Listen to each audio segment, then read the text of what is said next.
Hey guys, if you're doing some DIY plumbing and you're using a SharkBite or a push connect fitting like this, you'll notice that you have a sleeve inside. This sleeve is actually used for PEX pipe, and you don't really need this if you're using a CPVC or copper plumbing. Because you can see right now your 1-inch diameter pipe, if you leave this, it's actually making it a lot smaller. So if you want to have full water going in and out of your pipe, you want to remove this thing. And to remove this, it's very easy. All you need to do is just pull this until it's stuck like this, and then grab your release tool.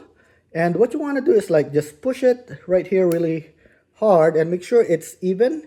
And once you do that, you can pull this out. See that? And to put it back, it's the same thing. You just push it like this, put this thing here, and push it.